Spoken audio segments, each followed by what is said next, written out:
Terima kasih. Selamat pagi. Assalamualaikum warahmatullahi wabarakatuh. Hari ini kita melanjutkan kuliah pertemuan yang ketiga. Sebelum saya masuk ke materi hari ini, saya mau mereview ya, meninjau apa yang sudah kita pelajari minggu yang lalu. Minggu lalu Anda semua sudah mempelajari bagaimana memperkirakan besarnya hujan wilayah dari beberapa stasiun hujan dengan menggunakan beberapa metode. Yang pertama adalah metode aritmatika atau rata-rata aljabar, dua metode polygon descent, dan yang ketiga adalah metode isoyet. Oke. Jadi kalau rata-rata aljabar itu Anda hanya rata-rata dari nilai hujan yang ada di semua stasiun. Kalau polygon descent, maka Anda perlu mencari wilayah pengaruh dari masing-masing stasiun, lalu menggunakan wilayah itu sebagai bobot, ya, sebagai bobot untuk menentukan kontribusi dari masing-masing stasiun hujan kepada hujan wilayah. Kalau isoyet, itu Anda mencari daerah dengan tinggi hujan yang sama. Ya, jadi Anda mencari titik-titik dengan tinggi hujan yang sama, lalu titik-titik itu kalau dihubungkan akan menjadi sebuah garis. Nah, garis itu adalah garis yang menunjukkan hujan dengan curah hujan yang sama. Maka curah hujan wilayahnya adalah untuk satu segmen di antara dua garis hujan adalah rata-rata dari dua garis hujan dikalikan dengan luas wilayahnya. Nah, hari ini kita akan melanjutkan kepada pembahasan ya hujan secara temporal, ya, time series-nya. Kalau kemarin kan secara wilayah. Ya. Jadi hujan itu kan dia bervariasi secara ruang dan juga secara waktu. Analisis kita mengenai hujan wilayah itu untuk mencari atau menemukan ya sebuah besaran yang dia mewakili variasi atau keragaman hujan secara ruang. Nah, hari ini kita lanjutkan untuk mempelajari keragaman hujan secara waktu. Ya. Karena apa? Karena kenyataannya adalah bahwa hujan itu kan bervariasi. Ada hari di mana kita tidak punya hujan sama sekali, dan ada hari-hari di mana kita punya hujan yang sangat tinggi. Jadi antar hari itu ada variasi. Antar bulan juga ada variasi curah hujannya. Ya, antar tahun juga begitu. Karena itu kita perlu mempelajari. Nah, di sini kita akan melakukan apa yang disebut dengan analisis distribusi dan frekuensi. Oke. Jadi di dalam analisis ini kita akan menentukan atau memperkirakan besar hujan dengan kawalan tertentu berdasarkan kepada distribusi hujannya. Oke, jadi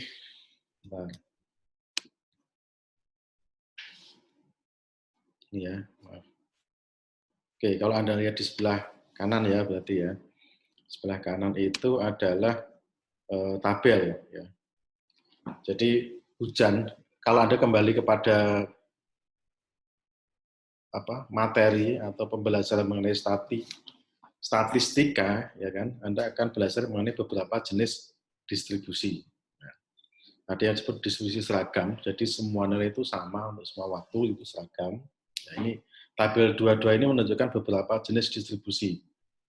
Kemudian ada distribusi normal, ini yang biasanya berbentuk lonceng, ya, bell shape.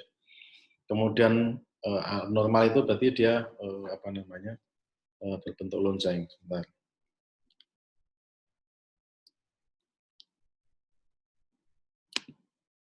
Oke. Nah, kemudian ada distribusi namanya log normal. Ya. Jadi log normal itu distribusi di mana nilainya dia tidak normal, tetapi ketika nilai dari populasi itu kemudian di lognya atau dicari lognya, maka distribusi lognya itu bersifat normal, sehingga disebut sebagai distribusi log normal.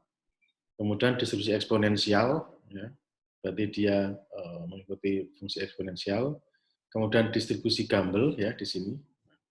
Ini adalah fungsi ya. Kemudian distribusi log persen tipe 3. Oke, dan sebelah kanan adalah fungsi untuk menentukan berapa nilai atau nilai dari sebuah variabel ya, jika diketahui variabel yang lain. Jadi kalau X-nya diketahui, maka Fx-nya itu berapa, itu ditentukan dengan angka ini. Angka ini kalau kita masukkan beberapa nilai, kita akan membentuk sebuah distribusi ya, seperti ini. Ini kalau dimasukkan dia akan membentuk distribusi yang berbentuk bell shape. Oke. Nah, lalu apa hubungannya dengan distribusi? Jadi gini ya. Bentar.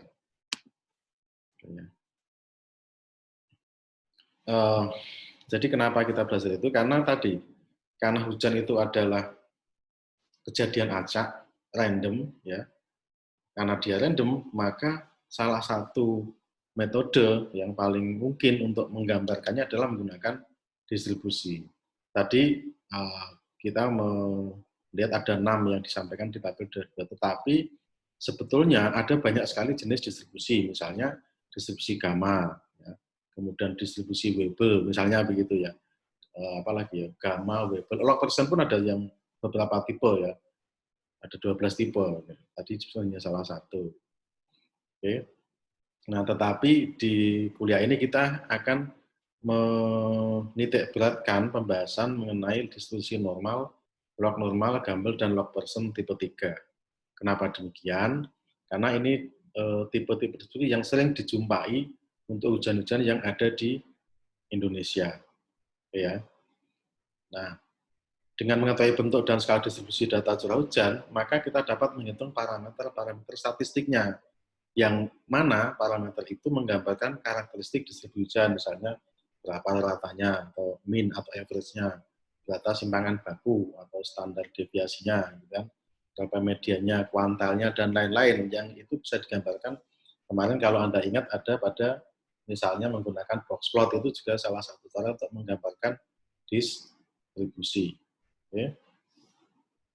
Nah, saya ingin langsung kepada langkah-langkah ya yang kita perlukan ya untuk melakukan analisis distribusi dan frekuensi.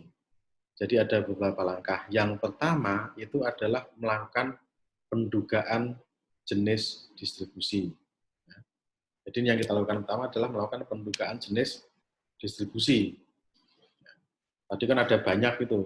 Nah, kan kita harus memilih ya, atau kita harus menentukan hujan di stasiun A itu dia mengikuti distribusi apa. Nah, cara menentukannya kan harus dihitung ya. Tadi seperti, tapi sebelum ke sana kita lakukan apa yang disebut dengan pendugaan jenis distribusi.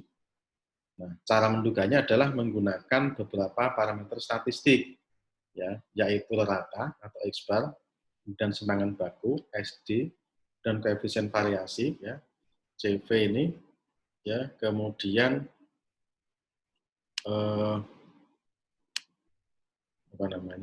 koefisien kemencengan ya, dan koefisien ketajaman atau koefisien kurtosis atau CK.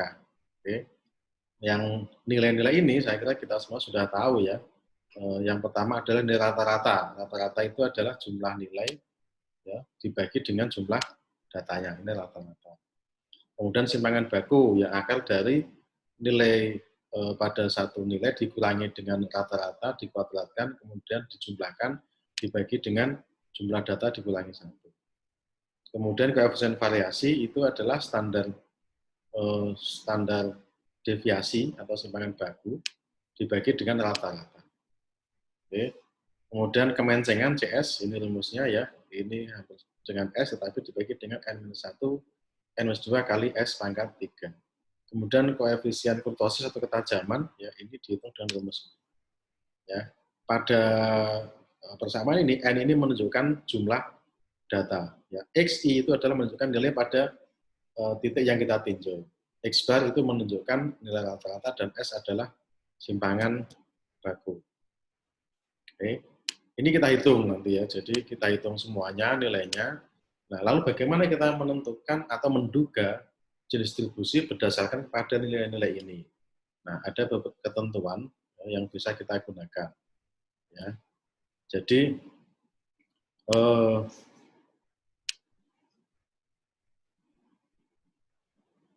jika kita menemukan, ya setelah kita hitung itu CS-nya, koefisien kemencengannya itu sama dengan 0, dan koefisien kurtosis sama dengan 3, maka data kita atau data curah hujannya itu mengikuti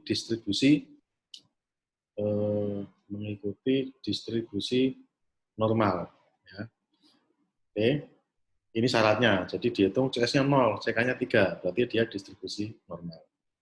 Nah, kalau kita menemukan misalnya CV-nya itu bernilai positif, dan CV koefisien variasi ya, yaitu S dibagi dengan X bar, dan CS-nya itu ada 3 kali CV, maka dia mengikuti distribusi log normal. Ya.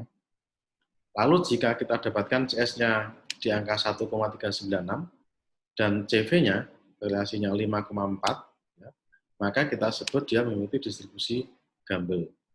Jika tidak ini semua, ya, ini enggak, kemudian ini juga enggak, gitu ya, ini enggak, ini juga enggak, gitu, maka dia kita kategorikan sebagai mengikuti distribusi log person tipe 3.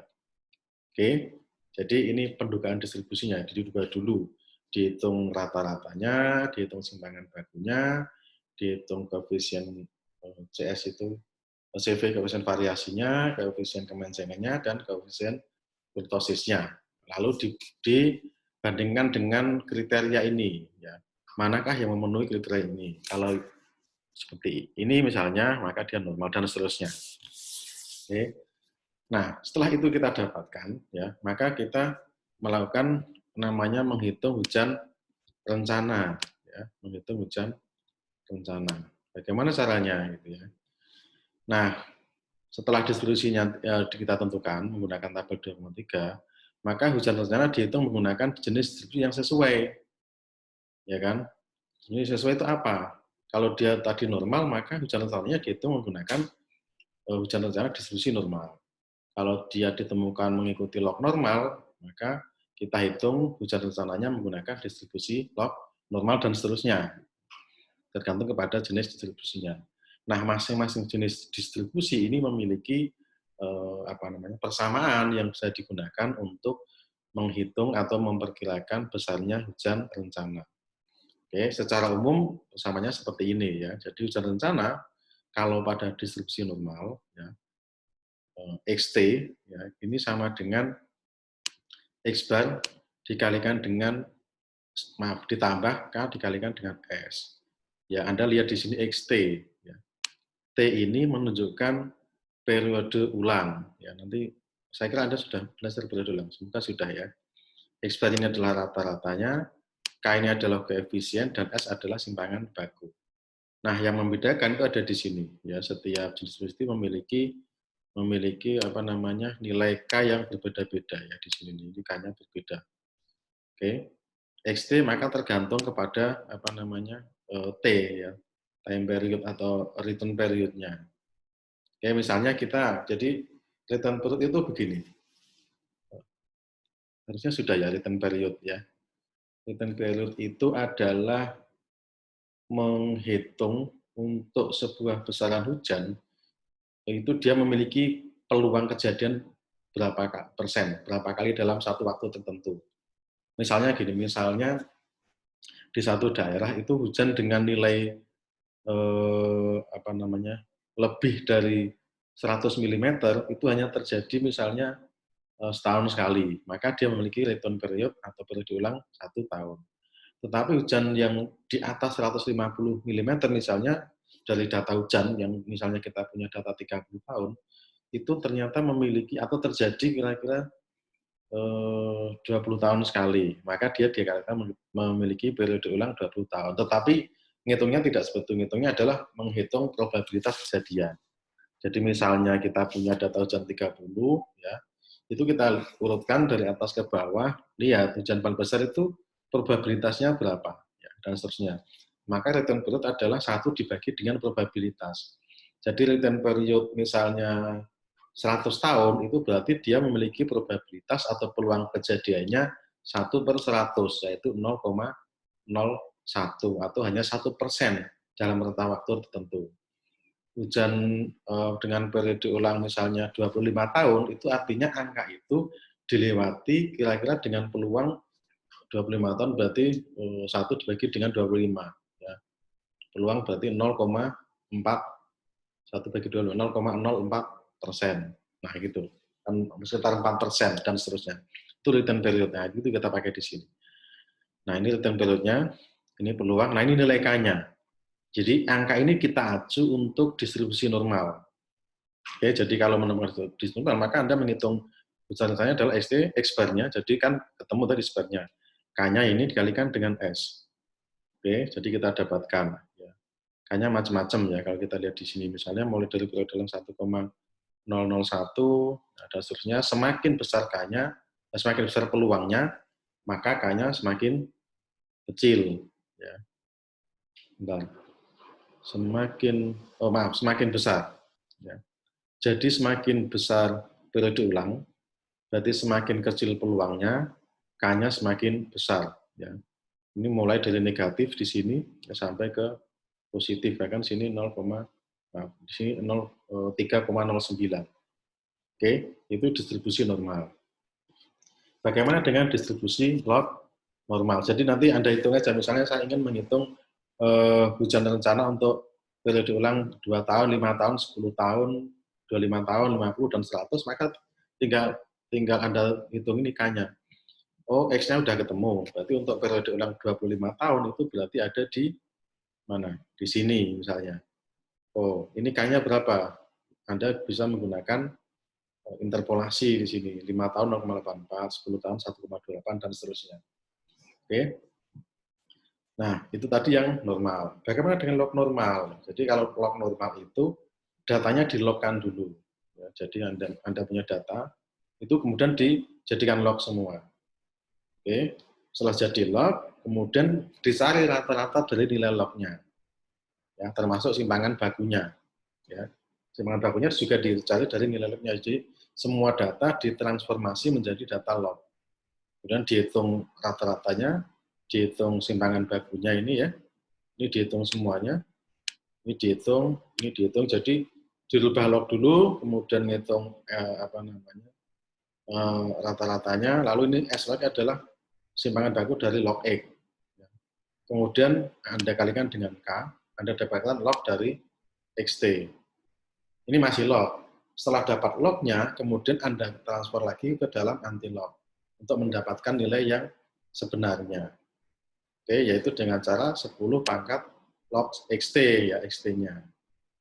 Jadi hampir sama hanya Anda di sini perlu melakukan transformasi ke log dan kemudian kembali kepada anti-log. Oke, nah berikutnya adalah yang disebut dengan distribusi Gumbel. Ya. Pada distribusi Gumbel itu mengikuti persamaan ini. Ya, jadi K-nya itu adalah SN dikali, jadi semuanya sama ya, semuanya adalah berbasis kepada X-bar ditambah dengan K kali S. Hanya saja di sini nilai K itu dihitung dengan cara ini kalau Gumbel. SN kali Y minus YN. Di mana Y adalah minus ln kali minus ln T minus 1 dibagi dengan T. T ini periode ulang ya, masih sama. Oke. Jadi Anda tahu T-nya, maka bisa menghitung Y-nya, gitu ya. Jadi misalnya periode ulang 2 tahun ya, ini masukkan 2. 5 tahun ini 5 dasar. Anda dapat Y. Sehingga berarti kan ini sudah tahu. Jadi periode ulang Anda bisa menghitung nilai Y.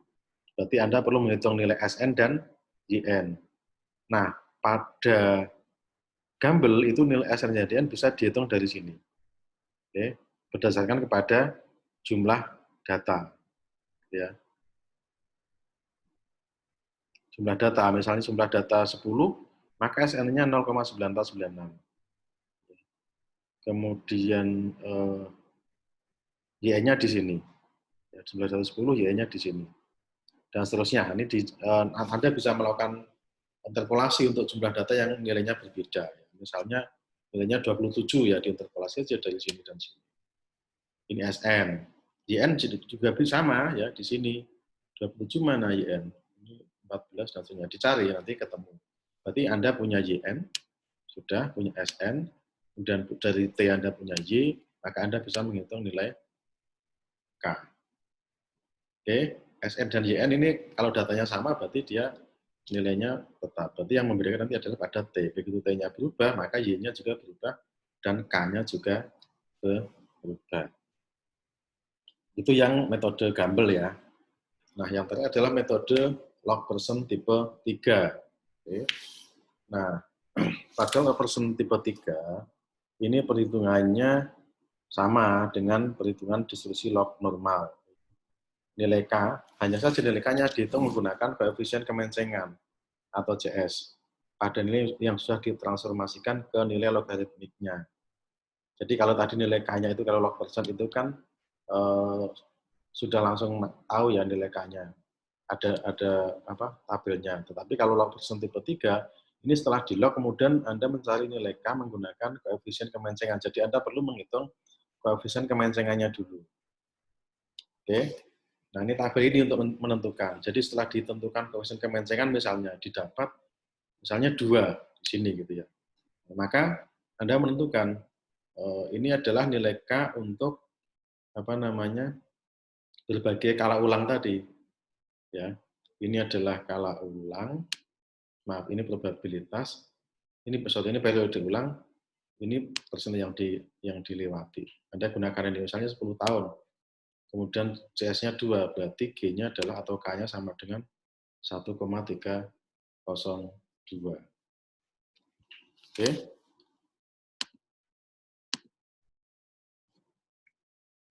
Nah, ini sama, ini masih yang tadi, lanjutan yang tadi ya, nilainya dari positif ke negatif ya, Anda tentukan aja, ternyata CS-nya negatif, berarti Anda harus mengikuti yang di sini. Oh ya, CS-nya negatif, di sini misalnya minus 1,6, untuk 10 tahun berarti pakai ini, dan seterusnya. Nah, dari sana, jadi ini jadi sama persis ya, menggunakan log, jadi log XT sama dengan log X bar ditambah dengan K kali S log X, cuman K-nya menggunakan koefisien kemencengan pada log person tipe 3. Nah, tadi kan kita baru menduga itu. Menduga menggunakan beberapa parameter statistik. Ya, ada rata, simpangan baku, kemudian apalagi tadi, koefisien variasi, koefisien kemencengan, dan koefisien kurtosis. Nah, setelah itu kita duga, kemudian kita menghitung XT-nya, makin harus diuji, betul nggak dugaan kita. Oke, harus diuji. Nah, biasanya kalau di dalam hidrologi itu ada 2 jenis pengujian yang cukup populer untuk menentukan apakah distribusi yang kita duga itu sudah sesuai. Oke, jadi tujuannya adalah kita untuk mengetahui kebenaran analisis tadi, pendugaan tadi. Menggunakan uji simpangan data vertikal dan horizontal. Ujian simpangan vertikalnya kita menggunakan C kuadrat, ya. Kemudian untuk horizontalnya menggunakan metode namanya Smirnov-Kolmogorov. C kuadrat ini juga gampang ya. Jadi dia menggunakan parameter uji namanya C kuadrat ini. Ini disebut C kuadrat. Simbolnya seperti X tapi bukan X. Ya. Yang ini nilainya dihitung sama dengan H ini menunjukkan horizontal ya. Maaf, enggak dengar. Terhitung, H ini hitung, sorry. H ini hitung, itu adalah jumlah dari I sama dengan 1 sampai K, OI minus EI kuadrat dibagi dengan EI. Oke ya, saya jelaskan. Apa itu K? K adalah jumlah kelas. Jadi misalnya kita membagi apa namanya datanya menjadi beberapa kelas. Misalnya kita banyak, taruhlah kita bagi 5 kelas misalnya. Maka K-nya sama dengan 5. OI ini adalah frekuensi yang diamati pada kelas I. Yang diamati, yang EI adalah yang diharapkan. Frekuensi itu apa? Frekuensi adalah jumlah kejadian.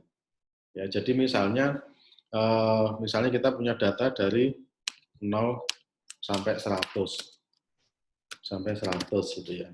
Angkanya begitu. Kita bagi misalnya satunya 0 sampai 20, kemudian 21 sampai 40 dan seterusnya ya, 41 sampai 60, kemudian 61 sampai 80, terakhir 81 sampai 100. Nah, kita mengamati kalau kita punya rentang yang sama, kira-kira yang diharapkan apa? Berapa ya kejadiannya? Jumlah data dibagi dengan dibagi dengan jumlah kelas. Misalnya kita punya data 100, berarti kita berharap pada rentang ini ada 20, ada 20, ada 20 itu EI-nya. Tetapi yang diamati belum tentu begitu. Misalnya ternyata pada rentang ini kita mengamati hanya 10, ya tulis 10, berarti OI-nya adalah 10 pada kelas ini. Dikurangi dengan tadi EI-nya 20, kemudian dikuadratkan dibagi dengan EI. ditambah sampai sebanyak kelasnya. Oke. Nah, seperti itu ya. Nah, setelah itu kita bandingkan ya C kuadrat nilai hitung itu dibandingkan dengan C kuadrat nilai kritiknya. Ya. Yang nilai kritiknya ditentukan berdasarkan kepada tingkat signifikansi atau level of significance alpha dan derajat kebebasan atau degree of freedom df. Oke. Tadi jenis distribusi yang kita duga, lalu kita menghitung rencananya, itu bisa dianggap diterima jika C kuadrat hitungnya kurang dari C kuadrat kritiknya. Oke.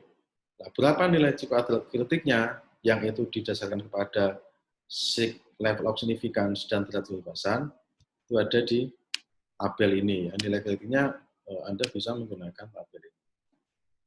Nah, ini nilai kritiknya. Misalnya, tadi ya, ditemukan derajat kebebasan. Nanti derajat kebebasan ada perhitungannya ini. Jadi derajat kebebasan itu dihitung sebagai jumlah kelas dikurangi dengan P. Jadi P ini adalah parameter yang untuk normal dan binomial itu sama dengan 2. Kalau distribusinya Poisson itu ini harusnya ini salah ini. Harusnya salah satunya 1. Kalau nggak salah ini 1. Yang ini 1, ini 2. Ini 1, ini 2. Oke. Nanti ketemu kan DF-nya berapa. Saya nggak lupa, nanti saya cek lagi ya.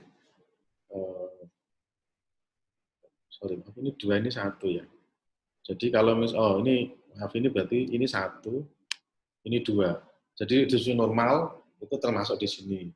Log persen masuk di sini, berarti kita harusnya ini 1. Maka DF-nya kalau tadi kelasnya 5, maka 5 dikurangi 1, kurangi 1, sama dengan 3. Maka ketemu derajat kebebasannya adalah 3. Lalu kita menentukan, ya, datanya itu mau kita gunakan tingkat signifikansi berapa persen. Nah, misalnya kita gunakan yang 0,05 alfanya. Maka ketemu C kuadrat kritiknya itu adalah 7,815. Kita bandingkan dengan C kuadrat hitung. Kalau C kuadrat hitungnya kurang dari nilai ini, maka distribusi yang tadi kita duga itu bisa kita terima. Oke. Nah, kemudian setelah itu kita melakukan uji Smirnov-Kolmogorov. Kalau ini didasarkan pada penyimpangan maksimum antara nilai probabilitas empirik dan probabilitas teorik. Kuncinya adalah pada probabilitas atau peluang, ya, yang dihitung baik secara empirik dan juga secara teoretik itu dibandingkan. Jadi delta maksimumnya berapa adalah maksimum dari probabilitas empirik kurangi teoretik. Ya, ini kemudian diabsolutkan, ya, sehingga nilainya pasti semuanya positif. Ya. Di mana PT yang teoretik adalah M dibagi dengan N plus 1. M ini adalah nomor urut, jadi datanya itu kita urutkan dari yang terkecil atau besar ya, terserah. Diurutkan, kemudian dibagi dengan N. N adalah jumlah data. Oke, ditambah dengan 1. Kita dapatkan PT. Nah, lalu ini dari mana PE-nya? PE-nya ya dari datanya tadi. Nanti kita lihat ya, PE-nya. Ini juga sama. Ya. Distribusinya bisa kita terima jika delta max-nya itu kurang dari delta kritiknya. Sesuai dengan level of significance alpha dan banyaknya data. Oke.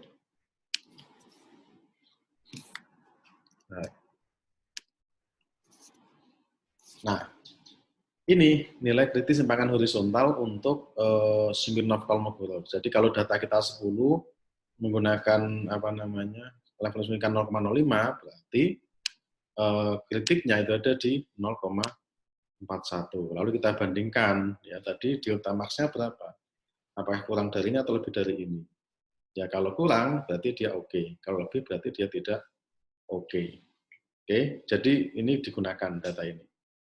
Nah, saya ingin memberikan salah satu contoh ya aplikasinya. Nah, oke, kita lihat dulu ya datanya. Nah,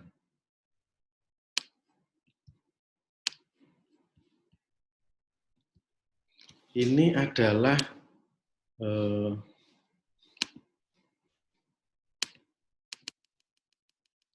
contoh analisis hujan ya di das Gajah Wong. Ada beberapa data ya, ini data stasiunnya, ini perhitungan ATC-nya kemarin Anda sudah belajar. Ini data hujan harian maksimumnya ya, dicari gitu ya. Nah, lalu kita menggunakan kalau yang tadi saya kira gampang ya, yang mana? Yang curah hujan yang menduga distribusinya sama menghitung curah hujan rencananya, yaitu gampang. Jadi, bentar.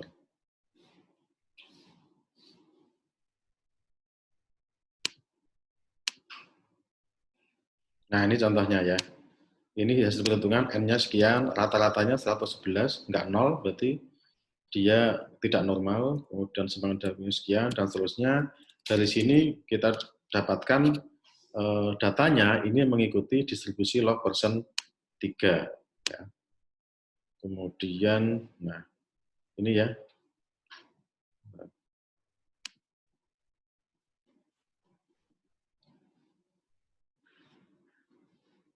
Saya kira kalau ini gampang ya, karena ini Anda ngitung CS-nya, ya, kemudian Anda menghitung G-nya dari tabel ya.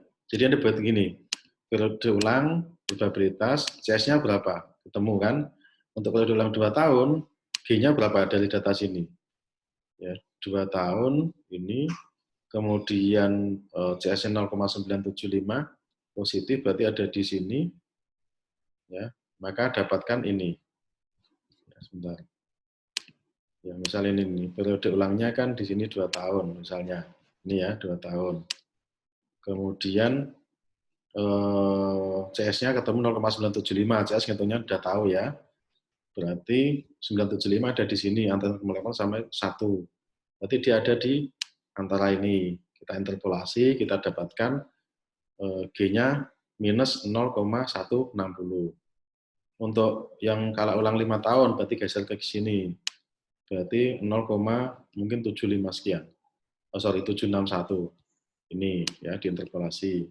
Ke sini di atas berarti dia lebih dari 1,340, ketemunya 1, oh ini kurang dari ya 339 dan seterusnya. Nah itu dapat semua kan K. Ini G, tapi sebenarnya yang G ini yang dimaksud itu adalah K di dalam tadi ya, dia menggunakan simbol G.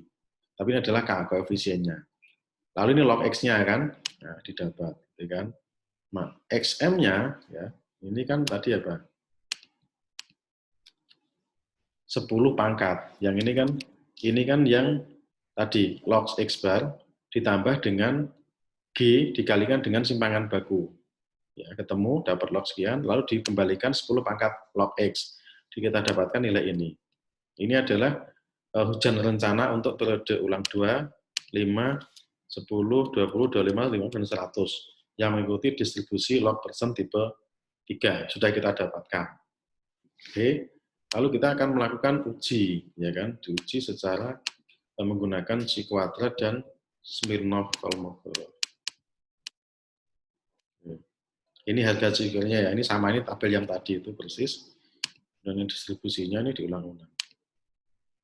Nah, ini ya, kita di sini. Oke, tadi kan OF ini nilai yang diamati, EF nilai yang diharapkan. Oke, tadi jumlah data kita itu ada 16, ya. Data hujan max J3 ini 16. Saya tunjukkan ya. J3 di sini. Ya, ini jumlah data 16. Lalu dibagi dengan B5 jumlah kelas. Sorry, B8 jumlah kelas. Dapatkan 3,2. Oke. Lalu yang OF ini adalah menghitung ya dari data hujan itu berapa yang kurang dari 78,269. Jadi kita lihat ya, data hujan maksimum yang kurang dari 78, nah dari data ini tadi mana di sini nih. Ini dicari yang kurang dari 78, berapa? 1, 2, 3 ternyata betul gitu ya. Dan seterusnya. Kalau di Excel Anda bisa menggunakan persamaan. Kita dapatkan ada 3. Yang di rentang ini ada 2. Yang delta ini ada 4 dan seterusnya. Lalu kita kurangkan dan dikuadratkan. Berarti ini OF kurang EF dikuadratkan, ketemu dapat ini. Lalu dibagi dengan EF, EF-nya berarti dibagi dengan ini. Ya, H4 dibagi dengan G4 dan seterusnya. Lalu kan dijumlahkan tuh, berarti di sum. Temu 0,875. Oke. Lalu derajat bahasan ini disebut dengan delta K. Tapi kalau tadi di F ya, adalah K dikurangi dalam kurung P plus 1 atau K minus P minus 1. P-nya 1 karena log persen 3.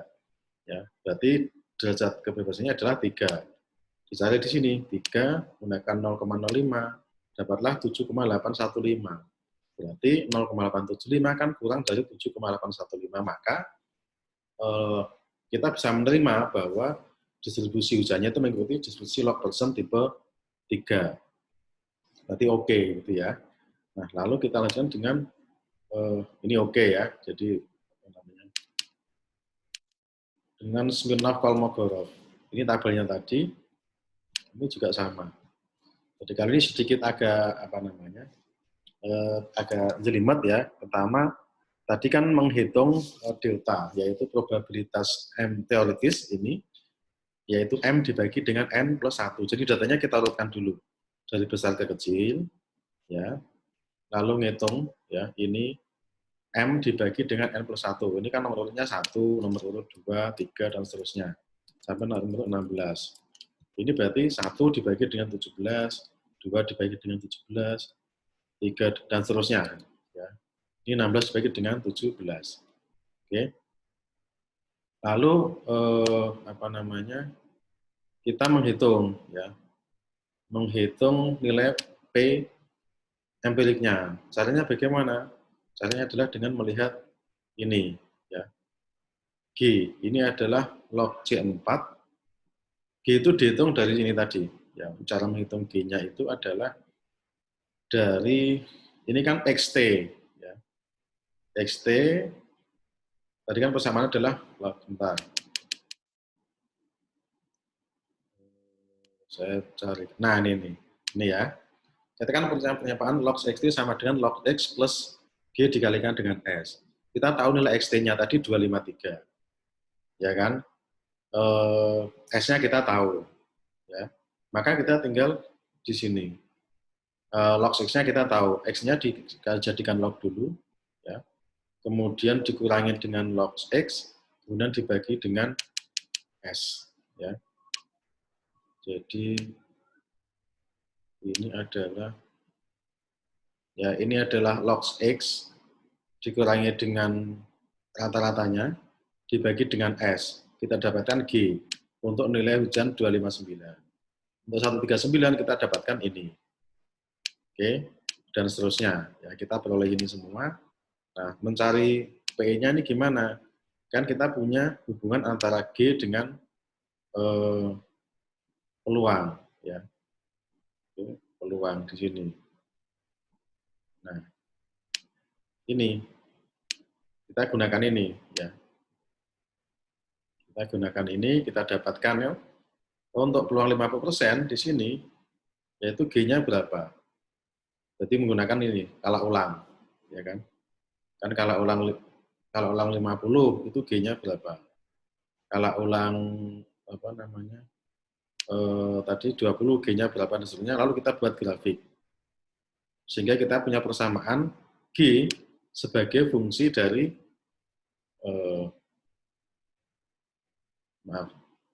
kita punya persamaan adalah peluang sebagai fungsi dari G. Ya. X sama dengan 10 pangkat ini dan seterusnya. Ya. Sehingga kita dapatkan untuk mencari ini. Oke. Ini terbalik ya. Ini harusnya G, koefisien G. Ini kala ulangnya. Jadi ini peluang sebagai fungsi dari G. Kan kita sudah punya G-nya semua di sini. Ya, maka P menggunakan persamaan ini.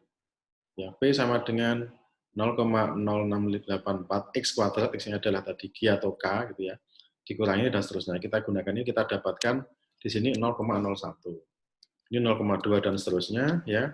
Lalu kita hitung selisihnya dan diabsolutkan, ya, absolut dari F4 dikurangi dengan G4.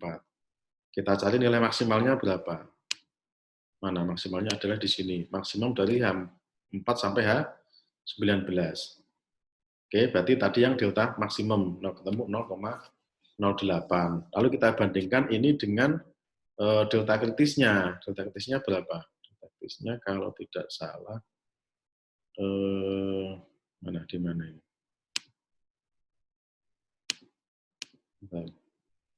0,33 ya, delta kritisnya ya. Anda cari di sini. Delta kritisnya menggunakan tabel tadi ketemu ya. Kita dapatkan apakah dia lebih besar atau lebih kecil. Karena ini lebih kecil sehingga kita bisa menerima ya bahwa distribusinya itu mengikuti distribusi log persen tipe 3. Oke. Sehingga data yang kita punya ini di stasiun mana di mana ini ya? Bentar. Gajah Wong itu mengikuti distribusi log persen 3 dengan hujan rencana yang sudah kita hitung tadi, dan itu bisa diterima menggunakan uji Chi-Quadrat dan uji Smirnov-Kolmogorov. Oke, jadi saya kira itu ya untuk kuliah hari ini. Untuk sementara kita belum sebentar. Nanti tugas akan saya berikan melalui LDIRU, ya. Anda bisa cek kira-kira hari Rabu siang, ya. Rabu siang bisa dicek untuk melihat tugasnya. Terima kasih, selamat pagi. Assalamualaikum warahmatullahi wabarakatuh.